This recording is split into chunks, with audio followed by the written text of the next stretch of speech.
Tantor Audio, a division of Recorded Books, presents the Antiracism Handbook, practical tools to shift your mindset and uproot racism in your life and community. By Thema Bryant, Ph.D., and Edith G. Arrington, Ph.D. Narrated by Tyanni Mah. Publisher's note. This audio edition references worksheets that can be downloaded at newharbinger.com/49104. Limit of liability / disclaimer of warranty.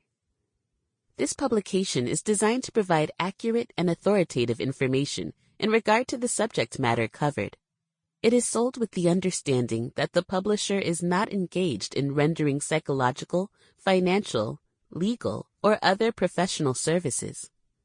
If expert assistance or counseling is needed, the services of a competent professional should be sought. Forward. Over my past 2 decades of teaching about social justice issues, it has become very clear that many people have difficulties in talking about race and racism, particularly with people of other racial groups. When the topic of race emerges in classroom settings, a palpable tension often arises. When I've asked about it, some students share that they don't want to say the wrong things or offend others in the room. Other people reveal how their previous negative dialogues about race make them hesitant or weary about engaging in current or future conversations. Some Black, Indigenous, and other people of color, BIPOC students, describe being tired of talking about race, especially with white people, or recognizing the unfair burden of representing entire racial groups. Meanwhile, some white students report feeling a lot of guilt or shame, which limits their ability to fully engage. Through research and anecdotal experiences, I have learned that the reasons behind these difficult dialogues are not universal. For example, discussing race may be arduous for many white people because they do not typically have conversations about race at all. Scholars like psychologist Helen Neville and sociologist Eduardo Bonilla Silva have described how white people have been taught to operate from a colorblind racial ideology, or the belief system that race and racism do not exist, that all people have the same opportunities regardless of skin color, and that it is rude or impolite to discuss race with others, along with other topics like politics and religion. So when asked to reflect and share race-related insights in public settings, for example, classrooms, workplaces, etc., many white people are being asked to engage in foreign practices. Accordingly, such conversations result in myriad psychological and emotional reactions, including defensiveness, intellectualization, anger, or overwhelming guilt. Conversely, some people of color may think about race all the time, but have difficulty discussing it with others, out of fear of being pathologized, misunderstood, invalidated, or even punished. Indeed, extensive scholarship has supported that BIPOCs think and talk about race quite often. Foundational research by psychologists like William Cross, Janet Helms, Gerald Wing Sue, and Thomas Parham has highlighted how BIPOCs navigate the world based on their racial identities. Other psychologists, such as Diane Hughes and Howard Stevenson, have described the process of racial socialization, or the ways BIPOC parents, especially Black American parents, may prepare their children for the racism they are expected to face in the world. Further psychologists, Thema Bryant, Lillian Comas Diaz, and Robert Carter, have written about racial trauma, the significant psychological distress resulting from personal accumulative experiences with systemic racism, racial discrimination, and microaggressions, as well as communities' collective and historical connections with racial violence. So while many BIPOC may be viscerally aware of the role of race and racism in their lives, and are generally well-equipped to talk about racism on both cognitive and emotional levels, such conversations with people who have limited knowledge of racial issues are often accompanied by fears of re-traumatization, stigmatization, and more. When people cannot talk about race or racism, it is significantly more challenging to talk about anti-racism, or the intentional commitment through which people, communities, and institutions actively combat racism internally, interpersonally, and systemically. While some people are intellectually interested or invested in navigating against racism, they may not know where to start, nor do they have tools to do so. They might also have difficulty connecting emotionally or lack the capacity to integrate anti-racist principles into all aspects of their lives. It is for these reasons that the Antiracism Handbook, Practical Tools to Shift Your Mindset and Uproot Racism in Your Life and Community, by Drs. Thema, Bryant, and Edith Arrington, is a necessary text for people who are interested in becoming or maintaining their identities as anti-racist advocates. In the first part, the authors provide a poignant overview of how racism has infiltrated every part of what is now known as the United States, while encouraging self-reflections on race and racial identity, intersectional identities, power, and privilege. They push listeners to hold themselves accountable to learning or unlearning all the messages they have acquired about race and racism. For white people, this includes challenging notions about equity and meritocracy. For BIPOC, the focus may be on identifying and disrupting the many harmful messages they have internalized about their racial groups.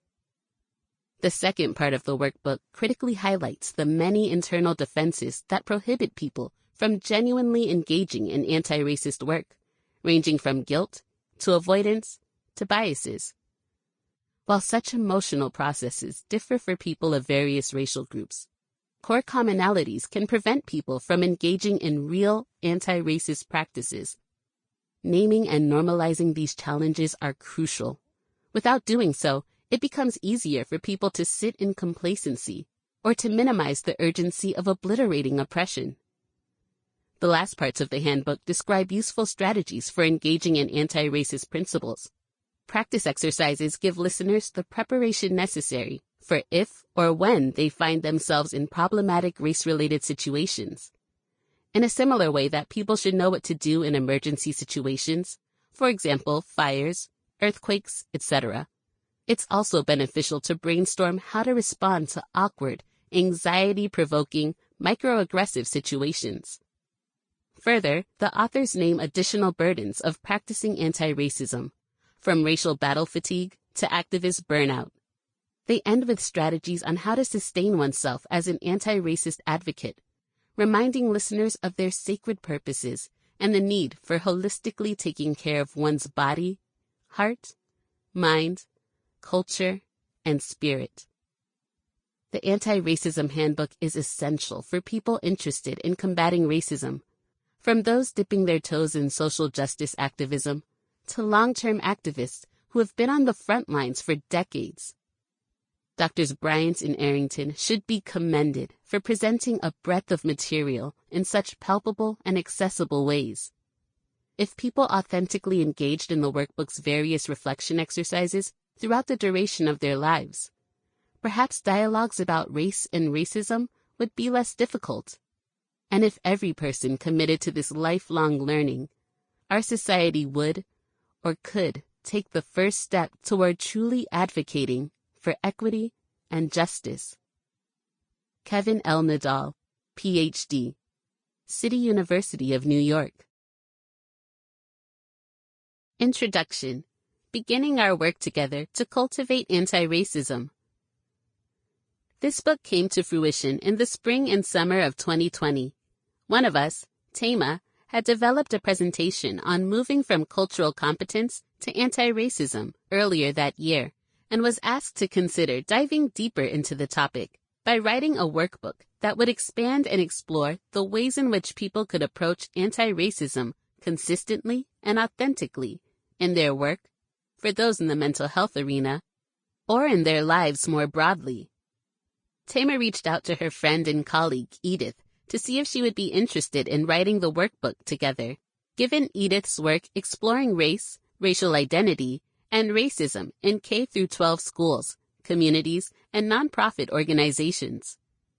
Under ordinary circumstances, as Black women psychologists, we would have been thrilled to work and write together on a topic that has been meaningful to us throughout our lives, from childhood through our professional careers. But the spring and summer of 2020 were certainly not ordinary, and the commitment to writing this workbook became even more important to us as a way to contribute to the necessary work being done to address our nation's long overdue racial reckoning. Breonna Taylor was shot 8 times while sleeping in her home in Louisville, Kentucky. Ahmaud Arbery was shot and killed while out jogging in suburban Atlanta. George Floyd's life was taken from him over the extended length of time that a police officer lodged his knee on Mr. Floyd's neck. In all of those instances, and in too many others, we were reminded of how precarious Black lives are in our society.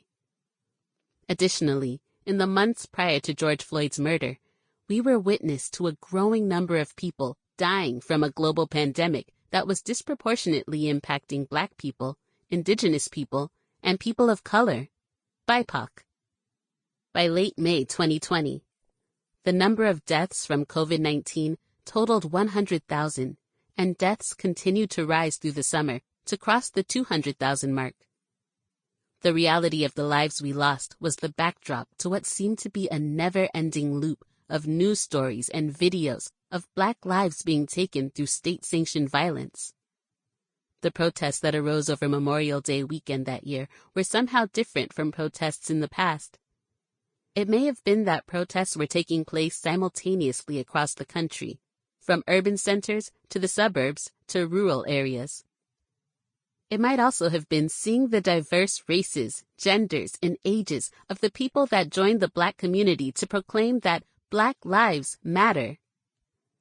Whatever it was that felt different, it was striking to see such a broad acknowledgement that all was not well, and that systemic racism is itself a long-standing pandemic that shapes the reality and lives not only of BIPOC, but white people as well.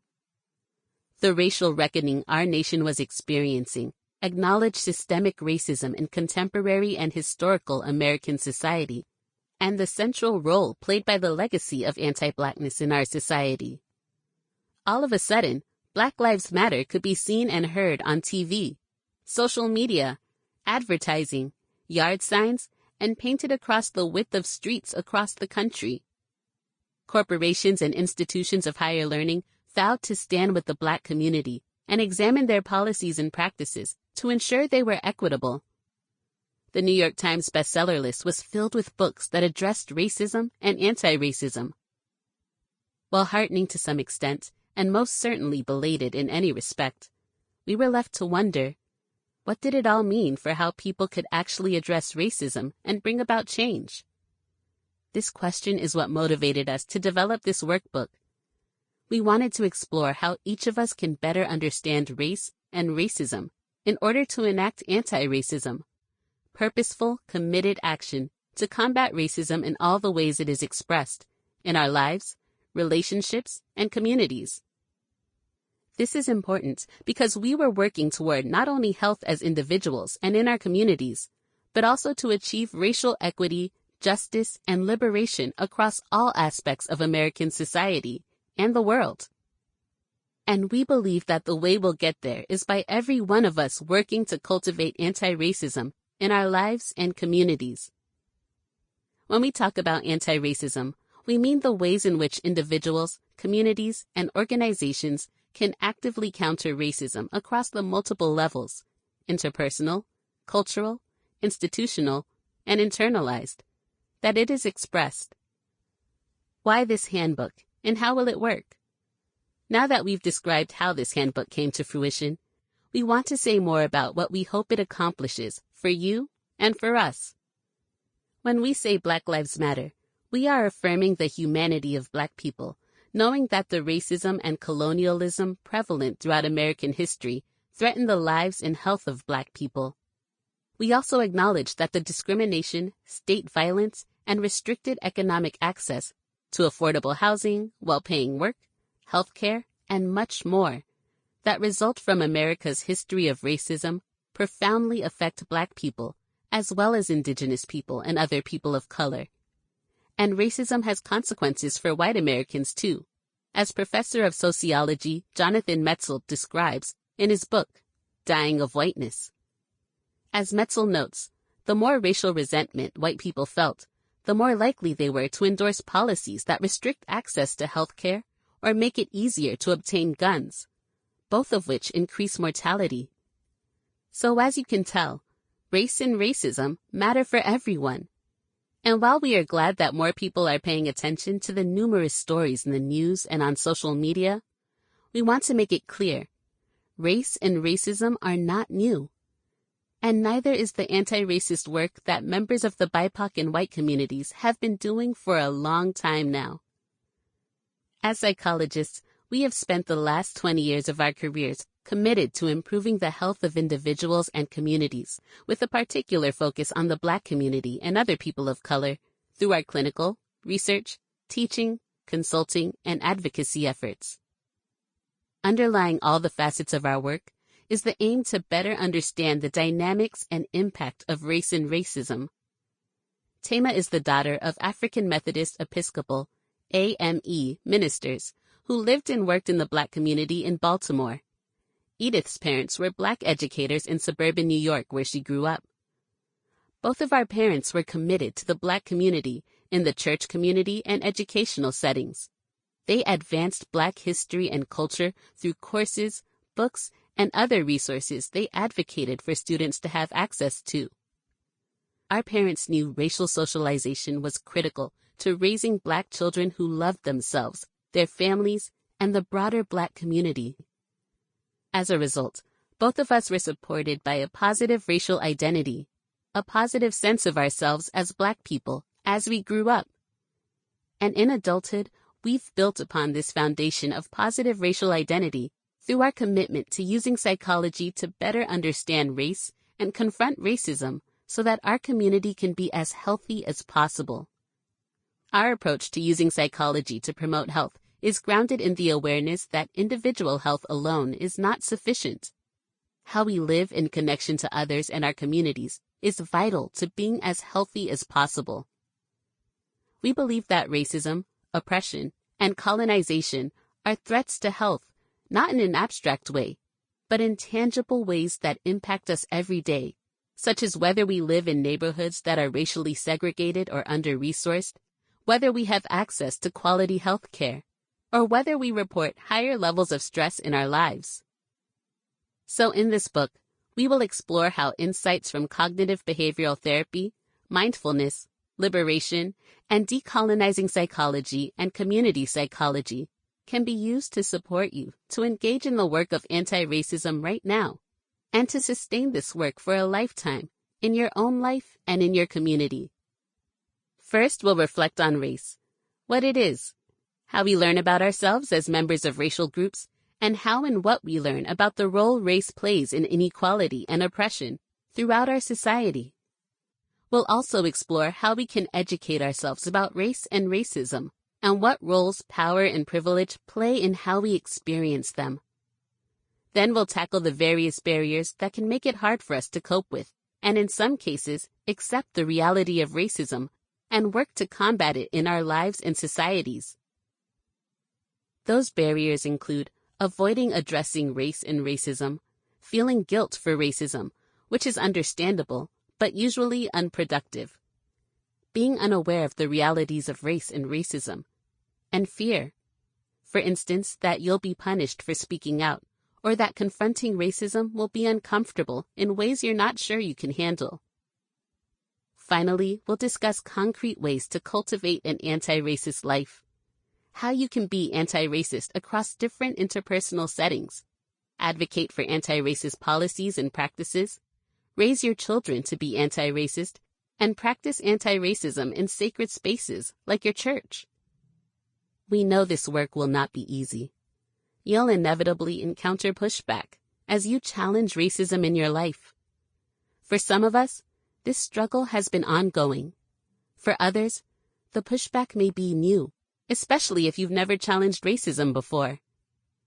Either way, it is natural to feel fatigued or be discouraged, so we'll also work to build your resources for the inevitable points of struggle and pain in your anti-racist journey, helping you recognize when you're fatigued or discouraged and when you need to practice self-care and seek support from your community. We want you to be able to keep the faith as you continue doing the work, so you're as healthy as possible as you sustain your anti-racism efforts. Please note that there are free tools that accompany this book, worksheets for various activities in the book, 2 bonus chapters, and a reading group guide for those who might choose to study this book as a part of a group or club. These tools are available at newharbinger.com/49104. So why are you here? We imagine that you were drawn to this handbook because you experienced some sort of shock or jolt or increase in intensity around how you feel and think about race and racism. You may have had or witnessed an experience at work, school, or in your community that made you feel sad, angry, scared, frustrated, and or guilty about racial injustice and racism. Or perhaps you have become more aware of racial injustice and racism through lived experience, watching the news, or reading social media, blogs, articles, and or books that shifted the way you think about yourself, your relationships, and your community, and perhaps how you think about others. And now you want to do something in response. Maybe you recognize that you need to learn more about race and racism, or you want to change a policy or a practice you see in your community that you believe is unjust. Or you witnessed racist behavior taking place in the past, and you didn't know what to do then, but you want to know what to do the next time something similar happens. We hope this handbook will offer you strategies for enacting anti-racism in meaningful ways in your life. We'll note here that we expect our listeners to be BIPOC and white.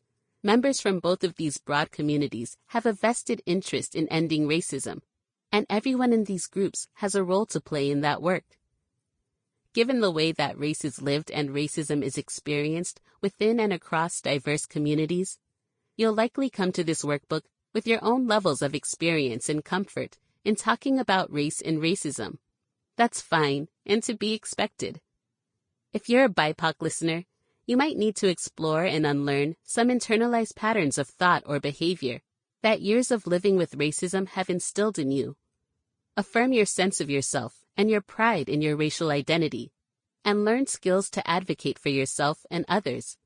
You might also need to confront some privileges you have too, depending on which BIPOC group you're a part of. We hope that what you take away from this handbook is a set of strategies that strengthen your mind, body, and spirit to allow you to continue to confront the impact racism has had on your life, and stay engaged in anti-racist work on your own behalf and on behalf of others. For our white listeners, your experience in grappling with race and confronting racism may fall anywhere across a wide range. Some of you may have limited experience dealing with race and acknowledging racism, but you're willing to learn more. Others among you may already be engaged in ongoing work as an ally in our collective struggle for liberation. Your task in this handbook will include coming to grips with your privilege and with the indifference and egotism that can come with it, so you can cultivate and strengthen your commitment to living an anti-racist life. Ultimately, wherever you are in the anti-racism journey, all we ask is that you stay invested, interrogate racism as you encounter it in the world around you, and commit to taking steps to change it. Reflection exercise. Why are you here? Take a moment now to reflect on why you chose this handbook. What motivated you to choose this book? Was it a personal experience you had or witnessed? Something you read in the news or on social media? Saw on TV? If it was because of an experience, how are you feeling? Be specific. Name the emotions. What were you thinking? Did you realize or learn anything new? Now that you have this handbook, what do you hope will happen next? What goal do you want to achieve by the end of your journey with us? As you move through the book, please keep your motivation for starting this work in mind and reflect on it periodically. We hope it will help sustain you when your attention, commitment, or energy wavers, which is to be expected. Facing race and confronting racism can be emotionally, spiritually, and physically challenging. But it is necessary if you want to cultivate anti-racism as authentically and consistently as possible. We want you to prepare yourself for this journey in which you'll think critically and carefully. Be honest with yourself and stay open to self-reflection. We'll also provide you with some tools to guide you along the way. There will be a number of written reflection exercises and embodied healing exercises. We will also present a series of mindful moments as opportunities for you to reflect on a new concept or take a step back and check in with yourself. As Vice President Kamala Harris said when she accepted the nomination as Vice President for the Democratic Party, there is no vaccine for systemic racism. You have to do the work. So let's begin this work together. Committing to facing race, confronting racism, and cultivating anti-racism. Part 1. Laying the foundation for anti-racism. In this first part of the Antiracism Handbook, we begin by laying the foundation to better understanding and working toward anti-racism. We'll explore race and racism in a more in-depth way by focusing on how we learn and talk about race, and how we understand ourselves in relation to race and racism. Then we'll explore how we can educate ourselves and also examine just what we mean by power and privilege. The foundations of the first part of the handbook will help us set the stage for the second part, where we'll discuss some of the barriers to cultivating anti-racism in our personal relationships, professional roles, and through civic engagement and advocacy. Let's get started. Chapter 1. Reflecting on race and racism as the first steps to anti-racism. The highly publicized deaths of Black men, women, and children over the past several years, along with the disproportionate impact of COVID-19 on many communities of color, have brightened the spotlight on the systemic and insidious ways in which racism manifests.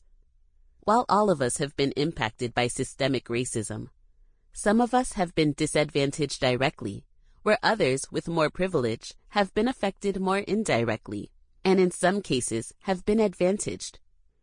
And some of us have been affected over a sustained period of time, while others may have encountered systemic racism that was easy to ignore or rationalize away.